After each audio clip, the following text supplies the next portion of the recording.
우리는 매년 12월 25일을 성탄절로 지키고 있습니다. 어떤 사람은 경건한 마음으로 성탄을 맞이하고 또 어떤 사람은 한껏 들뜬 마음으로 성탄을 맞이하는 것을 볼 수가 있습니다. 최초의 성탄절은 어땠을까요? 아예 성탄절이라고 하는 이름 자체가 없었기에 그날을 기다리는 이가 아무도 없었습니다. 로마의 식민 지배하에서 호적하라고 하는 명령을 따라서 사람들은 각기의 고향을 찾아가기에 바빴던 시기였다는 거죠. 거기에 기쁨이 있거나 기대감이 있거나 하지 않았습니다. 도리어 세금을 더 거두려고 하는 이 로마 제국의 명령에 대한 원망 그리고 분주함에서 오는 짜증만이 있었을 뿐이라 하는 것입니다. 예수님의 부모인 요셉과 마리아도 호적을 하기 위해서 갈릴리 나사렛에서부터 유대 베들레헴으로 이동을 하였습니다. 당시 호적법에 따르면 굳이 마리아가 함께 동행할 이유가 없습니다. 그런데도 오늘 요셉은 자기의 아내인 이 마리아를 함께 동행한 것을 보게 됩니다. 심지어는 만삭이 되어서 이제 오늘 내일 출산을 할 만한 그런 상황이었던 것 아닙니까? 근데 왜 그의 아내를 데리고 요셉은 그 먼 길을 여행을 한 것일까요? 거기에는 피치 못할 사연이 있었습니다. 어떤 사연입니까? 마리아가 이 요셉과 약혼을 하고 동거하기 전에 너무나도 기가 막힌 일이 일어난 것입니다. 마리아가 임신을 한 것입니다. 누가복음 1장을 보면요, 마리아에게 가브리엘 천사가 찾아와서는 그녀가 성령으로 잉태할 것이고 또 그렇게 해서 낳은 아이는 하나님의 아들이라 일컬음을 받으리라는 그런 수태고지를 하는 기사가 나옵니다. 마리아가 임신한 것은 부정한 행위로 말미암은 것이 아니죠. 하나님께서 그녀를 택하셔서 이 땅에 하나님의 아들이 오시는 그런 통로로서 선택을 하신 것입니다. 그러나 요셉에게 그것은 믿을 수 없는 일이었습니다. 어떻게 여자가 남자와 동침하지 않고 아기를 낳을 수 있겠습니까? 그에게는 그것이 지어낸 이야기로 밖에는 들리지 않았습니다. 세상 사람들이 성령 잉태와 동정녀 탄생을 일소에 붙이는 이유가 여기 있는 겁니다. 사람의 이성으로, 사람의 경험으로 받아들일 수 없는 일이라는 것이죠. 그렇다고 해서 요셉은 마리아가 거짓말을 하고 있다고 여길 수도 없었습니다. 마리아의 믿음, 그녀가 가지고 있는 순결함을 볼 때 결코 그녀가 음행을 저질렀을 일이라고 상상을 할 수가 없었던 것입니다. 고민에 고민을 거듭한 요셉은 그 일을 아무에게도 드러내지 않고 파혼하기로 결정을 했습니다. 그것이 이 요셉이 할 수 있는 최선의 선택이었습니다. 자, 그런데 그때에 어떤 일이 일어납니까? 요셉의 꿈에 주의 천사가 나타나는 것입니다. 그리고서는 요셉에게 말합니다. 마리아가 잉태한 것은 성령으로 일어나는 것이요, 내가 하나님의 아들을 낳게 되면 그 아들의 이름을 예수라 지으라, 이렇게 하는 하나님의 말씀을 받게 되는 것입니다. 꿈에서 깨어난 요셉은 주의 천사가 전해준 대로 행해서 마리아를 데리고 왔습니다. 그러나 작은 동네 이 나사렛 사람들은 그 일을 믿을 수가 없었다 이 말이에요. 결혼한 지 얼마 되지 않아서 마리아의 배가 불러오자 온 동네에 나쁜 소문이 퍼지기 시작했습니다. 마리아가 결혼하기 전에 음행을 했다는 거예요. 그렇기 때문에 이렇게 빨리 아기를 가지게 되는 일이 벌어진 것 아니냐라고 사람들은 말하기 시작합니다. 요셉은 그의 아내 마리아를 최선을 다해서 감싸주었지만은 주위의 따가운 눈총을 피할 수가 없었단 말입니다. 그런 상황에서 이제 호적을 하러 이 요셉이 훌쩍 혼자 베들레헴으로 가보십시오. 그러면 그가 호적을 하고 오는 그 기간 동안 얼마나 많은 어려움이 있겠습니까? 심지어 지금 이 상황으로 볼 때는 이 요셉이 호적으로 가 있는 동안에 출산을 할 만한 그런 상황이 되었다는 것 아니겠습니까? 이런 상황에서 마리아를 혼자 두는 것은 이 요셉에게 있어서는 용납할 수 없는 일이었습니다. 그러하였기에 이 요셉은 먼 길이지만 힘든 상황이었지만 이 호적을 하는 길에 그의 아내 마리아를 동행을 했던 것입니다. 그리고 마침내 베들레헴에 왔을 때 거기서 아기를 낳게 된 것입니다. 자, 그러니까 첫 번째 성탄절은 오늘날과 같은 축하의 불빛 아래서 울려 퍼지는 캐롤송 아래서 맞이했던 것이 아니었다는 말이에요. 20살도 채 되지 않은 요셉과 마리아의 믿음의 고난 속에서 찾아왔던 것입니다. 아무도 환영해 주는 지 없었습니다. 아무도 기다리는 이가 없었습니다. 오직 하나님의 은혜를 입은 요셉과 마리아만이 두렵고 떨리는 마음으로 세상을 구원하시기 위해서 오신 이 아기 예수님을 맞이하였던 것입니다. 왜 하나님께서는 만왕의 왕이시오 만주의 주가 되시는 당신의 아들인 예수님을 이 땅에 보내셨죠? 보내실 때 왜 하실 수만 있으면 로마 제국의 왕궁에서 이 왕비의 몸을 통해서 태어나게 하시지 않았을까요? 하다못해 여염집의 따뜻한 침실에서라도 태어나게 하지 않으신 것일까요? 왜 마국간에서 베들레헴의 그 찬바람이 이는 그런 마국간에서 태어나게 하신 것일까요? 거기에는 인류를 구원하시기 위한 하나님의 놀라운 경륜과 사랑이 숨어 있습니다. 창세기 3장의 기사를 보게 되면 인류 최초의 인류인 아담과 하와가 이 사탄에게 속아서 하나님께서 먹지 말라 한 선악과를 따먹은 사건이 나옵니다. 이것 때문에 아담과 하와는 죽게 되었어요.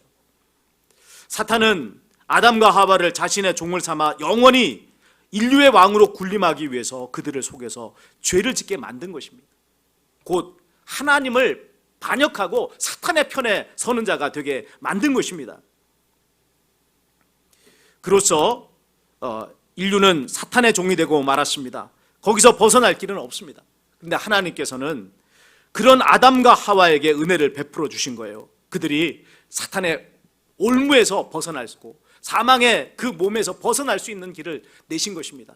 그것이 창세기 3장 14절 15절의 내용입니다. 우리 창세기 3장 14절 15절을 함께 읽도록 하겠습니다. 띄워주시기 바랍니다. 자, 읽습니다. 여호와 하나님이 뱀에게 이르시되 내가 이렇게 하였으니 내가 모든 가축과 들의 모든 짐승보다 더욱 저주를 받아 배로 다니고 살아있는 동안 흙을 먹을지니라. 내가 너로 여자와 원수가 되게 하고 내 후손도 여자의 후손과 원수가 되게 하리니 여자의 후손이 내 머리를 상하게 할 것이요 너는 그의 발꿈치를 상하게 할 것이니라 하시고. 판결의 내용은 이런 것입니다. 삼중의 원수 관계를 맺게 해주신 거예요. 뱀과 여자가 원수가 됩니다. 뱀의 후손과 여자의 후손이 원수가 됩니다. 그리고 뱀과 여자의 후손이 원수가 되는 것을 볼 수가 있습니다. 이 세 번째 원수 관계를 맺은 여자의 후손은 뱀의 머리를 상하게 할 것이고 뱀은 그의 발꿈치를 상하게 할 것입니다. 이 말씀이 의미하는 것은 하나님께서 종말에 보내시는 여자의 후손을 통해서 뱀의 모든 사탄의 모든 도물을 깨트려 버리실 거라는 것입니다. 또한 그의 머리를 깨트려 버리셔서 그를 멸망시키실 것이다 라고 하는 내용의 말씀인 것입니다. 여기에는 죄에 빠진 인류를 구원하시겠다는 하나님의 주권적인 의지가 담겨져 있습니다. 그래서 이 창세기 3장 15절의 말씀을 가리켜서 원시복음이다 이렇게 말을 하는 것입니다. 사탄은 생각지도 못한 하나님의 이 판결을 듣고 대책을 강구해야 했습니다. 여자의 후손이 오시면 어떤 일이 벌어져요? 자기가 계획했던 모든 것이 무너질 것 아닙니까? 심지어는 자기의 이 머리가 깨져서 멸망당하는 일이 벌어지게 될 거라 이 말입니다. 그래서 그는 대책을 강구합니다. 자기가 이 하나님의 판결에서 심판에서 벗어날 수 있는 길을 찾고자 몸부림을 치는 것입니다. 이에 사탄이 강구한 대책은요, 여자의 후손이 오지 못하게 막는 것입니다. 어떻게 그 일을 할까요? 살해의 방법입니다. 사람을 끊임없이 죽이는 거예요. 사탄은 가인을 사로잡아 믿음으로 사는 아벨을 살해하게 만들었습니다. 믿음으로 사는 아벨이 보니까 여자의 후손일 수 있었기 때문에 그런 것입니다.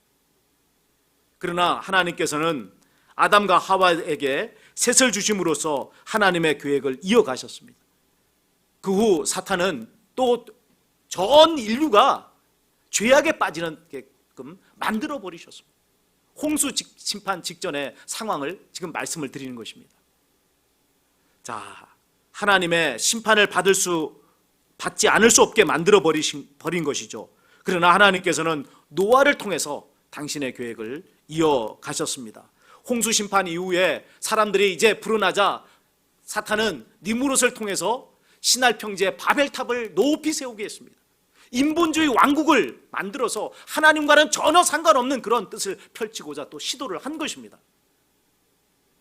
이에 하나님께서는 사람들의 언어를 혼잡하게 하셔서 모든 사람들이 각각의 인종과 민족을 따라 열국으로 퍼지게끔 만든 것을 볼 수가 있습니다. 하나님께서 아브라함을 믿음의 조상으로 선택하신 후에는 사탄은 아브라함과 그의 가계에 집중을 하였습니다. 그는 아브라함이 애굽에 내려갔을 때 그의 마음에 두려운 마음을 품게 하여서 그래서 바로에게 그의 아내 사라를 빼앗기게끔 만들어 버리셨습니다. 그때에도 하나님께서 간섭하셔서 아브라함에게 사라를 되찾도록 만들어 주셨죠. 그 일에 실패하자 사탄은 하갈을 통해서 이스마엘을 낳게 함으로써 하나님의 계획을 또 좌절시키고자 했습니다. 이때 하나님께서는 아브라함과 사라 사이에 이삭을 주심으로써 사탄의 그 계획을 또 폐해버리십니다. 그 후에 사탄은 이스라엘 민족이 애굽에 있는 동안 바로를 통해서 이스라엘 민족을 없애기 위해서 준동합니다. 모든 산의 아이는 태어나자마자 이 나일강에 던져서 죽이게 한 것입니다. 이 일의 근본적인 목적이 뭐예요? 누가 오지 못하게 하기 위해서 이렇게 한 것입니까? 여자의 후손이 오지 못하게 막는 거란 말이에요. 그때에 하나님께서는 모세를 살리시고 그를 통해 이스라엘 민족을 구원해 내셨습니다. 다윗의 때에는 다윗을 죽이기 위한 시도가 지속적으로 진행이 되었습니다. 사울의 집요한 추격이 있었고 또 압살롬의 반란이 일어난 것을 보게 됩니다. 다윗의 계보를 통해서 여자의 후손이 오실 것이 확인이 되자 사탄은 다윗의 자손들을 죽이는데 혈안이 됐어요. 이스라엘 왕실의 역사를 보면요, 다윗의 자손, 그 다윗의 뒤를 이어서 왕위에 오르게 되는 그 사람들의 그 숫자가 지극히 적은 것을 볼 수가 있습니다. 왜 이런 일이 벌어졌느냐면 그 사람들이 다 일찍 죽었어요. 어떻게 죽었습니까? 사탄의 배후의 역사에서 사람들을 죽이는 역사가 끊임없이 일어나게 된 거예요. 여호람의 아내요 아하시아 왕의 어머니였던 아달랴는 그의 아들이 죽자 유다 집의 왕의 씨를 진멸하였습니다. 그때 요아스만이 가까스로 살아남는 일이 벌어졌습니다. 또 에스더서를 보면 바사 제국에 포로로 끌려갔던 유다인들이 하만에 의해서 몰사의 위기에 처한 것을 볼 수가 있습니다. 이 모든 것이 다 무엇이죠? 사탄이 자신을 멸망시킬 여자의 후손이 오지 못하기 위해서 한 일이란 말이에요. 그러나 그 모든 시도는 실패하였습니다. 마침내 여자의 후손은 태어났습니다. 사탄이 생각하지 못한 방법으로 하나님은 그 일을 이루신 거예요. 어떤 방법이죠?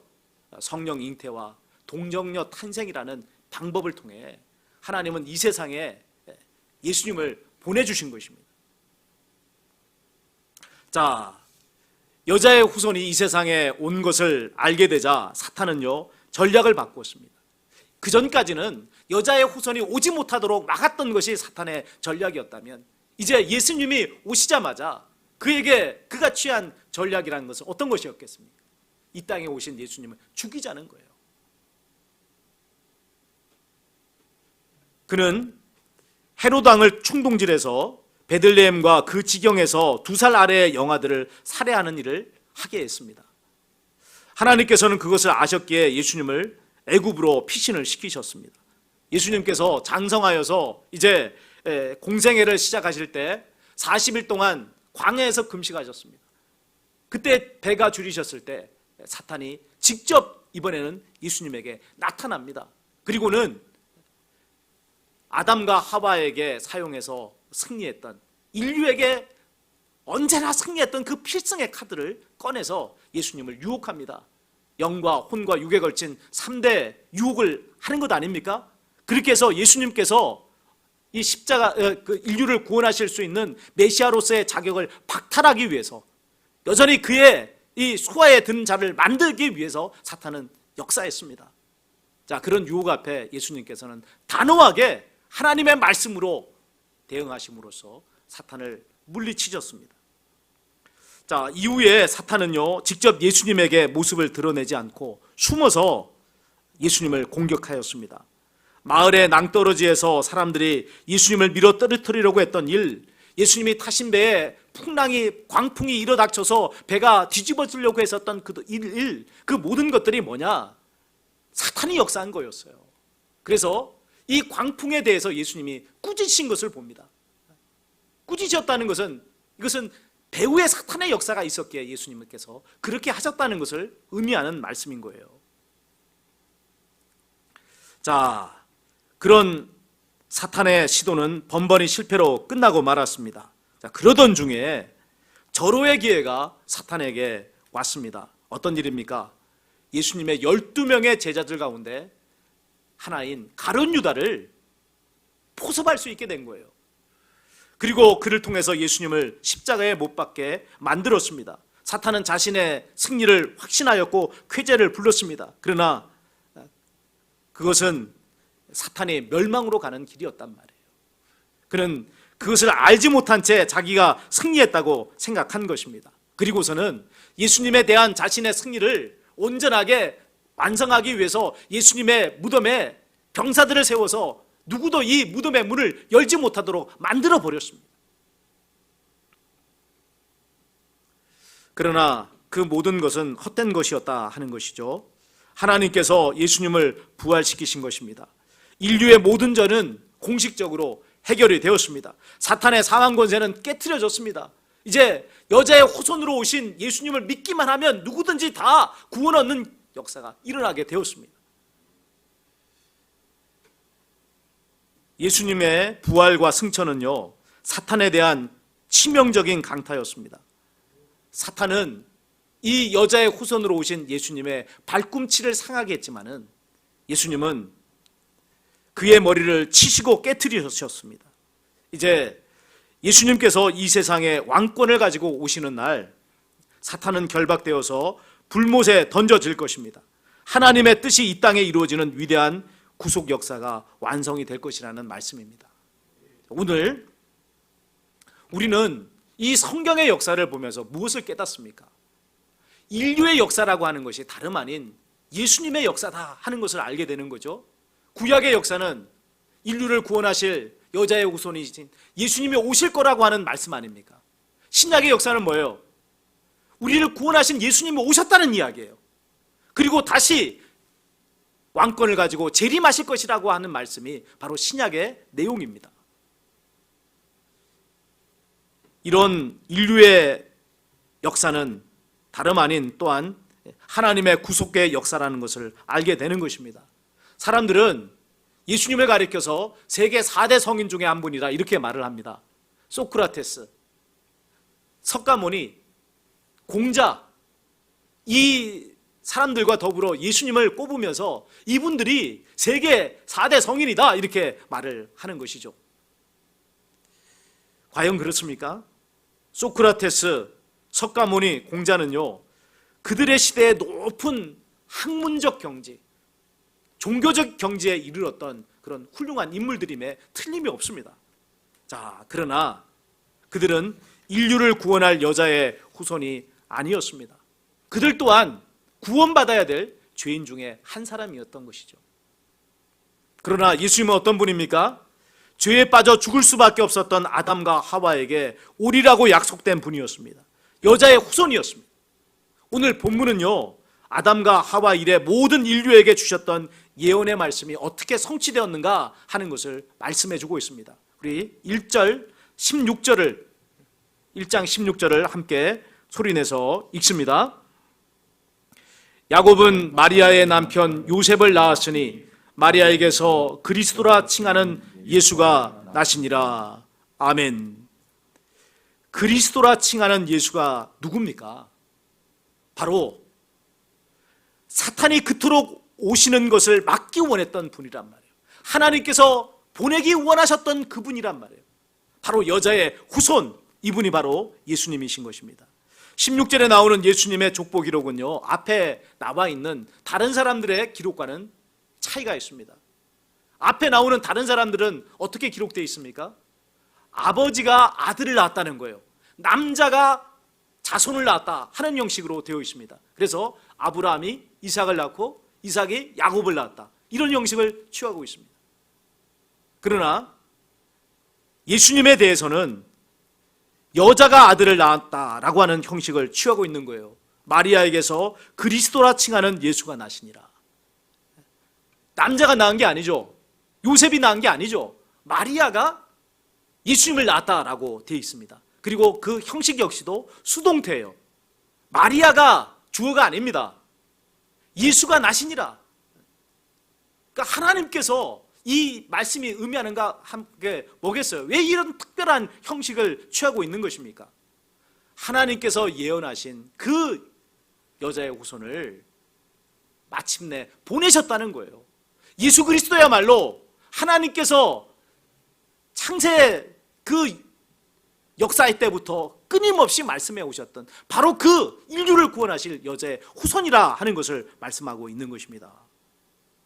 사랑하는 여러분, 오늘 우리의 구원은요, 어제 오늘 계획되어진 일이 아닙니다.